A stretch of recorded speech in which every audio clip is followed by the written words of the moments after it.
without further ado, let me introduce Kyle Smith. Take it away, Kyle. Hi, so like I told Dr. Pratt a few minutes ago, in my research and writing on this paper, the original title was On Human Knowing, and it took kind of a hard left turn into ontology, specifically the question of being. So just go into that with that in mind. So it's been 20 years since John Milbank's Intensities first appeared in the journal Modern Theology. Since that time, the article's been rewritten and republished as Truth and Vision, and that's been published twice. Since its original publication, or along with its original publication, several complaints have been directed generally at Milbank's reading of Aquinas, and a few critiques more specifically at the article Intensities. While most of the critiques do not directly address it, the central issue of dispute is Milbank's claim that for Aquinas, divine esse, or being, is transgeneric and constitutes an equal closeness to everything. This, in turn, is what allows him to claim that an Augustinian Neoplatonism trumps Aristotelianism in Aquinas' ontology. However, many of the critiques fail precisely because they do not recognize the argument for transgeneric esse as the heart of Milbank's reading of Aquinas. Brendan Peter Treffett, following James K. Smith, offers a critique that is more pointed. His recently published article considers but ultimately rejects the idea that Milbank's ontology could be repaired by articulating a distinction between the expressive inherence of divine goodness in a subject and the ontic inherence of divine goodness in a subject, and rejecting the latter in favor of the former. This article will illustrate 3 points. One, that if Milbank's argument for transgeneric esse is clarified, then his argument for a single gnoseological extension that unifies sacra doctrina and metaphysics, and in turn reason and faith, is sustainable. Second, that Milbank is correct in arguing that for Aquinas, nature is already, in a sense, graced, as long as his use of the terms nature and grace, as Milbank uses them, are clarified and distinguished from Aquinas' use. Third, that Milbank's conception of esse as transgeneric is at best unclear, but can be clarified and corrected by a conception of the divine emanation of creation as expressive as opposed to extensive. So in short, I really like Treffett's idea, but I think he puts it in the wrong place. He's looking for an expression of the divine goodness in this as expressively introduced into the subject. I'm arguing that expression is the way it's emanated from the object, from God. The thesis of this article is that Milbank's reading of Aquinas is largely accurate on very important and under-recognized points, but unclear precisely on how the central claim that esse is transgeneric is to be understood. This article will proceed by summarizing Milbank's overarching argument, considering 3 of the major objections to Milbank's view, and finally distinguishing between concepts of expressive and extensive emanation that may allow for distinct meanings of similitudo or likeness as a means to clarify Milbank's argument. One brief clarification is needed prior to entering the argument of the paper.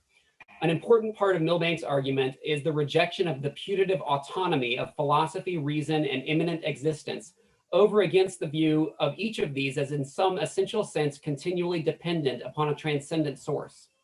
However, Milbank does not give a clear explanation for what he means for something, what it means for something to be autonomous. Martin Ronheimer, on the other hand, distinguishes 3 senses of autonomy. The first is personal autonomy, the ability of an entity to have self-determining conscious agency that is carried out through will and or reason. Second, functional autonomy, the impossibility of the reduction of one category to another, for instance, ethics to sociology, metaphysics, or theology. And third, constitutive autonomy, the absolute or relative indetermination of one area or sphere in respect to another, or the absolute and self-constituting independence of an area or entity. So I'm going to skip through a lot of my quotes in the summary from Milbank's article and give you my gloss on the central argument that he's making. So this is a really complicated argument. I'm going to give it to you in a formal structure, but it's a 12-point argument in a formal structure. So you might want to write these down. It'll make it easier to follow along. So Milbank's argument seems to be as follows. 1, the natural light of reason is imparted by the Holy Spirit, which is grace, or grace 1, and is a less intense participation in the divine intuition that is strengthened and completed by the divine light of faith, also imparted by the Holy Spirit, and also grace, but grace too. So 2 senses of grace, which is a more intense participation in the divine intuition. Second, the divine light of faith is to the divine intuition as esse commune is to the divine esse. Third, metaphysics is to sacra doctrina as the natural light of reason is to the divine light of faith. Fourth, sacra doctrina is to the divine self-understanding as the divine esse is to esse commune. Fifth, esse is transgeneric such that the participation of esse commune in the divine esse is an actual givenness of the divine esse to finite beings insofar as God passes out of himself in creating and sustaining finite existence. Point 6, as esse is transgeneric and sacra doctrina is to the divine self-understanding as the divine esse is to esse commune, sacra doctrina is a participation in the transgeneric nature of the divine self-understanding and thus identical in some sense with the divine self-understanding. 7th, as esse is transgeneric and the divine light of faith is to the divine intuition as the divine esse is to esse commune, the divine light of faith is a participation in the transgeneric nature of the divine self-understanding and thus is identical in some sense with the divine self-understanding. 8th, the participation of esse commune in the divine esse while transgeneric is an analogical participation that is more equivocal than equivocal, such that the identity of esse commune with the divine esse is an analogical identity that allows for the infinite excess of the divine esse over and above esse commune. Thus, esse commune is an influx or influentia of the divine esse that creates and sustains particular beings as individual existence, but does not reduce the divine esse to esse commune. 9th, thus, as sacra doctrina and the divine light of faith participate in the divine self-understanding and the divine intuition, as esse commune participates in the divine esse, they participate analogically in a way that is more equivocal than equivocal, such that the identity of sacra doctrina and the divine light of faith with the divine self-understanding and the divine intuition is an analogical participation that allows for, at most, a remote grasp on the actual nature of things. 10th, thus, as sacra doctrina extends and completes metaphysics and the divine light of faith extends and completes the natural light of reason, there is no sense in which metaphysics or the natural light of reason can be understood as simply separate from the divine self-understanding or the divine intuition, but instead they offer only a distinct and inchoate grasp on the actual nature of things that can never operate as completely autonomous. Nature is graced in the sense that even the natural light of reason and metaphysics participate distantly in the gracious outpouring of the divine being, or the divine self-understanding here. 11th, thus there is in Aquinas an analogy of being that founds any possibility for a semantic analogy by which terms could be predicated of God by either metaphysics or sacra doctrina. So, like I said, it's a pretty complicated argument. A couple of major objections to Milbank's reading of Aquinas. 2 of the major objections to Milbank's argument in Truth and Vision will be discussed briefly. Paul de Hart's response to Milbank is largely a defense of the semantic view of analogy put forth by Bernard Lonergan, David Burrell, and Nicholas Lash. De Hart rightly points out that the emphasis on Lash in the original article intensities and reads it primarily as a response to the ongoing dispute between Milbank and Lash on the proper understanding of analogy in Aquinas. However, his focus in the article is twofold. First, to argue that Milbank misreads Lash, Burrell, and Lonergan's views, and second, to critique Milbank's reading of a few texts in Aquinas that de Hart takes to be critical, including Milbank's claim that there is an analogy of being in the Summa Theologiae Prima Pars, question 4, article 3. On the former, it is quite plausible that Milbank has misread Lash, Burrell, and Lonergan's views of analogy, and that they are not denying the role of participation or a foundation of esse for analogy, or arguing for a constitutively autonomous natural realm. On the latter point, while de Hart offers counter readings of several key texts, And he is correct that the Summa Theologiae Prima Pars Question 4, Article 3 is open to interpretation in itself. His critique of Milbank's interpretation of this and other texts, DeHart does not offer a critique of the thrust of Milbank's overarching argument that informs his interpretation of these passages. Thus, DeHart's critique amounts to little more than a counter-interpretation rather than an actual critique of Milbank's interpretation. Michael Mawson, on the other hand, argues that Milbank has made a fundamental mistake by conflating terms that are importantly distinguished in Aquinas' thought. Mawson argues that Milbank conflates nature with grace, providence with grace, the natural with the supernatural, and the prelapsarian nature with the postlapsarian nature. Mawson's critique of Milbank interacts with the argument of truth and vision in more depth, and Mawson is correct that in several cases, Milbank is less careful with his terminology than is necessary. However, Mawson fails to recognize that Aquinas and Milbank operate with importantly different sets of terms. For Aquinas, as Mawson himself points out, one set of terms, nature, natural, and providence, reflect an ontologically basic participation in the divine essay that sustains existence and is necessary for any thought, knowledge, action, or agency to be possible. The other set of terms, grace and supernatural, reflect a superadded participation in the divine essay, which Aquinas refers to as the divine goodness that stands above and completes nature properly understood. However, Milbank's primary intent is to distinguish between nature, understood as a constitutively autonomous realm free from divine action, though perhaps created by God, into which God would have to act in a special or interrupting sense, and grace, understood as a participation in the divine essay. As such, Milbank's argument does distinguish between grace 1, or nature, and grace 2, or grace in Aquinas, though with less clarity than Mawson desires. But the focus of his argument is the rejection of any claim that in Aquinas there is a nature that is free from participation in the divine essay. Given this, while Mawson is correct to emphasize the importance in Aquinas of the grace 1, grace 2 distinction, his critique effectively misunderstands the central point of Milbank's argument, that in Aquinas, nature is still, in contrast to its constitutively autonomous sense, grace. A third, more significant critique is that Milbank's reading of Aquinas' ontology, and particularly his concept of transgeneric essay, also articulated as the givenness of the divine essay, or as a doctrine of influentia, denigrates the goodness of creation. For James K.A. Smith and Brendan Peter Treffett, Milbank's ontology implies that created beings have no ontic nature, reality, or agency in themselves. That is, Smith and Treffett worry that Milbank's reading of Aquinas' ontology rejects any possibility for personal or perhaps even functional autonomy on the part of created beings. And as a side note and caveat, an interesting comparison here is the common Reformed critique of Aquinas is that he strictly separates nature and grace such that he creates this autonomous natural realm, which is what Milbank's trying to reject.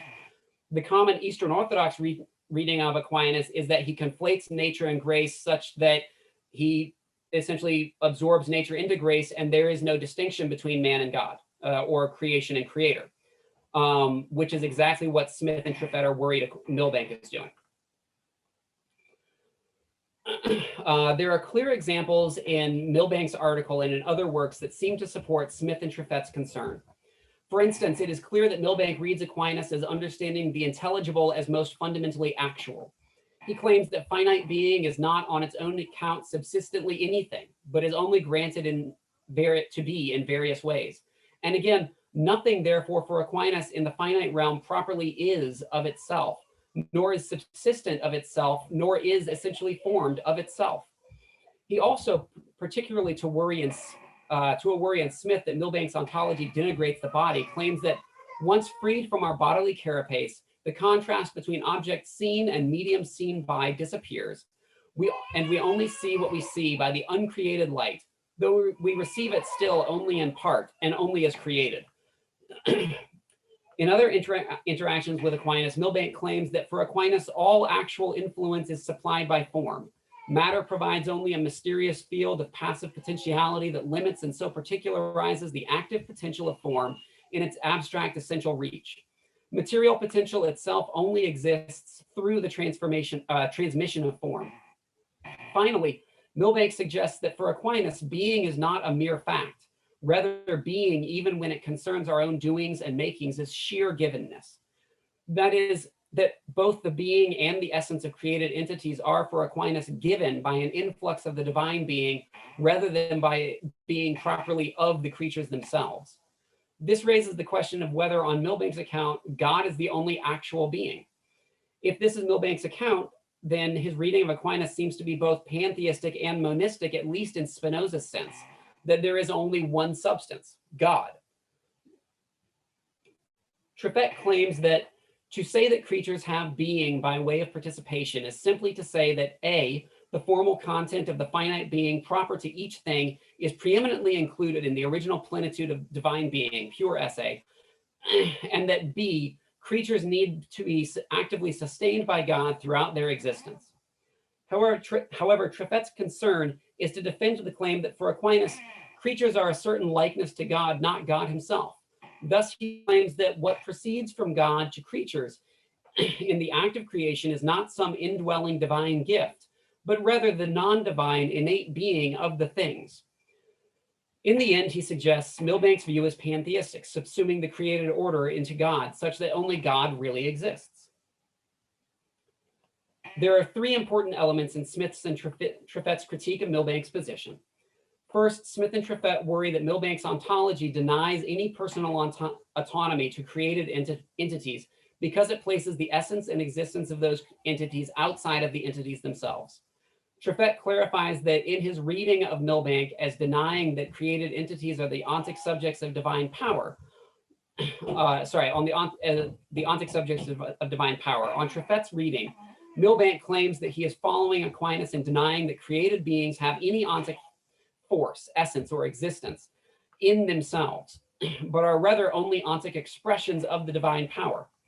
There are three parts to this argument. First, the claim that created entities do not possess the ontic force required for personal autonomy and agency. Second, the claim that created entities do not possess the ontic existence required to be substantial in themselves or substances in their own right. And third, the claim that participation in the divine esse involves both the fundamental givenness of the being of creatures and the fundamental givenness of the essence of creatures. Two of these worries can be resolved if the third is properly understood. In order to do so, it will be argued that Aquinas and Milbank following him are better understood as claiming that creation is an expression of the divine being that gives to created beings both their essence and existence in a continual and non-deistic sense that results in a similitudo or similitude, likeness, that necessarily involves a continual connection with and dependence upon the divine, which establishes the possibility for the personal and functional autonomy of the entity as a substantial subject in itself. As such, on this reading, it is true to say that creatures have no ontic force. It is not true to say that creatures have no ontic force in themselves, nor that they cannot be substantial in themselves. However, it is true to say that creatures have no ontic force of themselves, and that they cannot be substantial of themselves. While a more thorough discussion may be warranted, for the sake of space, a brief sketch will have to serve on this point. First, as suggested above, Aquinas uses the term similitudo in a variety of ways. In De Hebdomadibus, Aquinas understands participation primarily as a matter of taking part, parte caperem, partem capere, in the likeness, similitudo, of that which is properly to be pursued. Further, in his discussion of the essential attributes of God, Aquinas both claims that those things which pertain to the divine intellect are Christ's by way of likeness or similitude.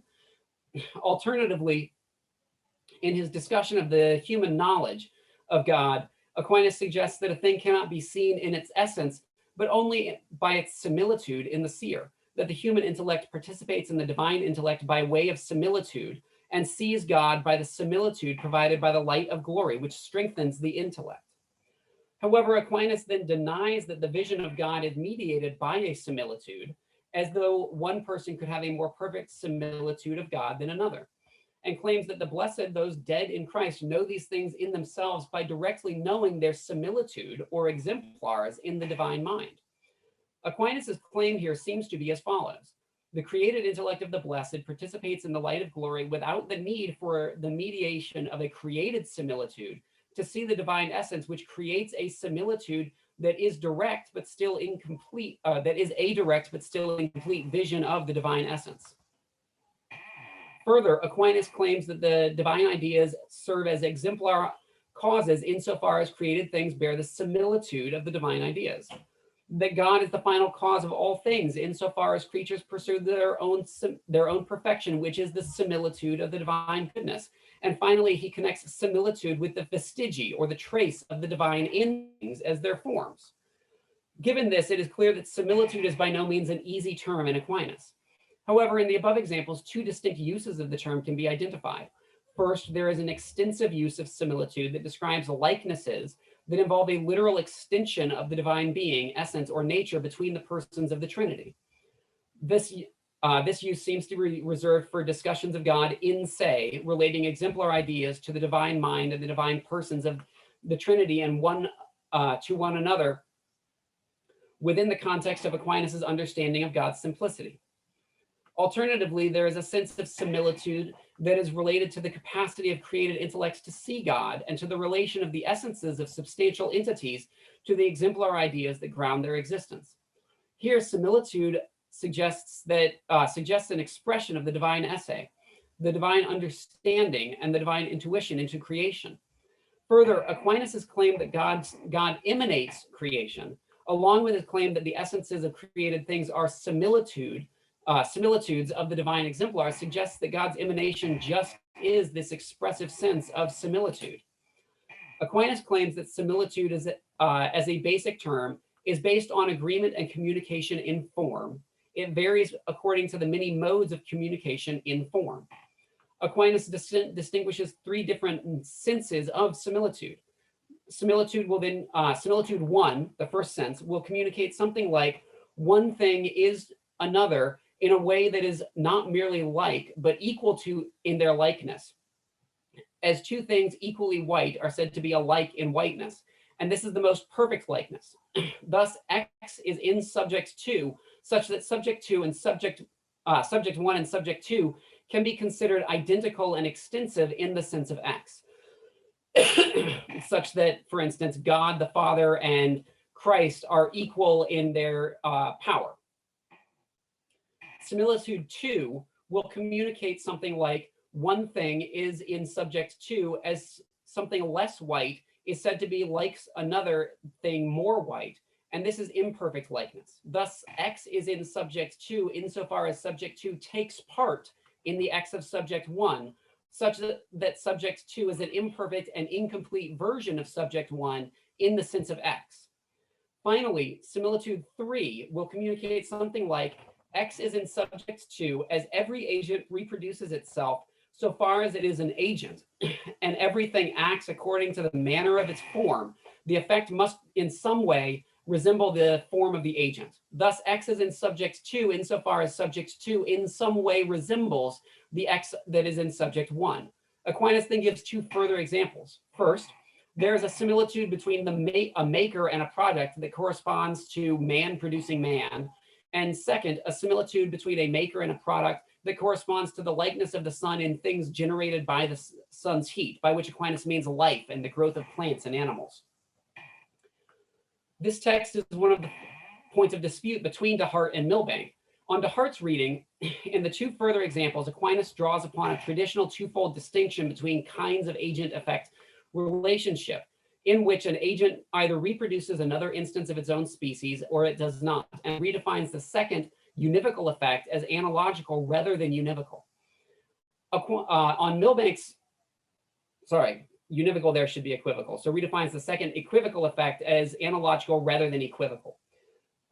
On Milbank's argument, Aquinas is distinguishing between traditional univocal and equivocal understandings of agent causation and introducing a third analogical kind of causation that mirrors similitude two in the first paragraph. Given the distinction between the kinds of agent causation follows directly, given that the distinction between kinds of agent causation follows directly after Aquinas' distinction between three senses of similitude, and is continuation of the use of the word in discussing modus communicandi in forma, to the discussion of the similitude of agent and effect, Milbank's reading seems more plausible. This is suggested further in the responses. In Ad 1, Aquinas follows Dionysius in explicitly positing that creatures are like God in the sense of similitude too. It further seems to clear that the example given for similitude 2 is something less white than another white thing is clearly distinct from the example of equivocal agency as the heat of the sun as it is in the growth of plants. Thus, it seems that similitude 2 is clearly distinct from the example of equivocal agency and is not properly understood as renaming the same effect as analogical agency.